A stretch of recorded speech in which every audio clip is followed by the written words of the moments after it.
last week, samahan niyo ako, gagawa tayo ng sarili nating version ng bacareta. Let's go!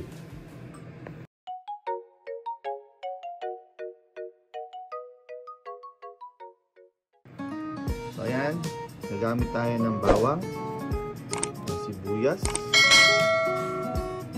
beef cubes, tomato paste, asin, paminta, green pepper, carrots, nandun yung patatas, at yung ating beef. Tignan nyo, inano ko lang, kinubes ko na lang para bite size. Tara, samahan nyo ako.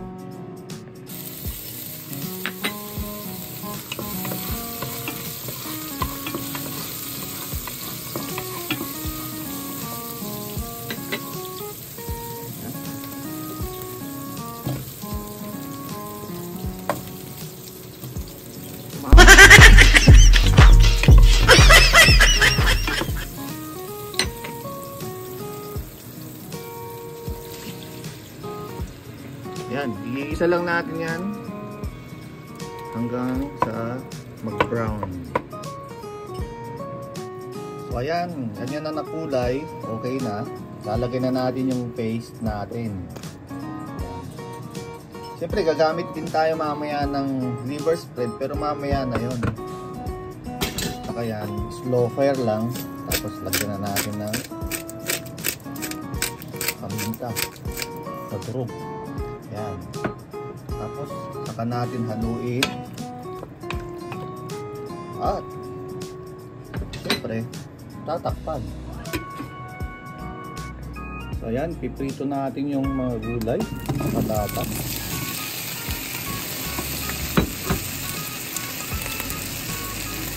Siyempre ganun din sa carrots.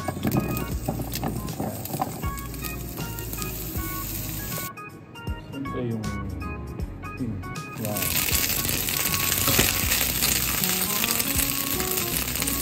So yan, medyo malambot na.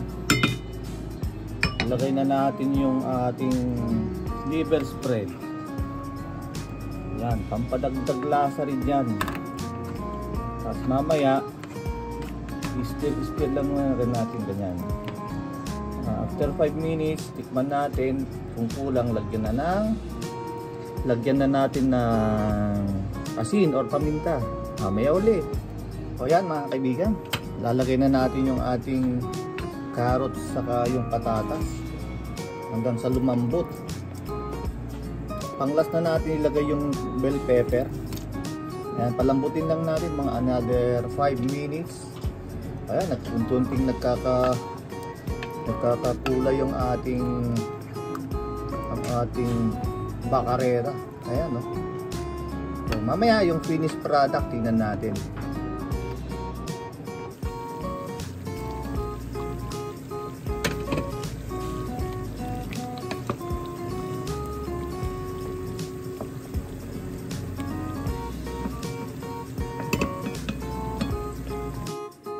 Yan, mga kaibigan, ito na yung ating nilutong bacareta ala Billy the Kid. First bite ito. First bite natin. Para ano? Sarap. To the bones. Hanggang sa muli.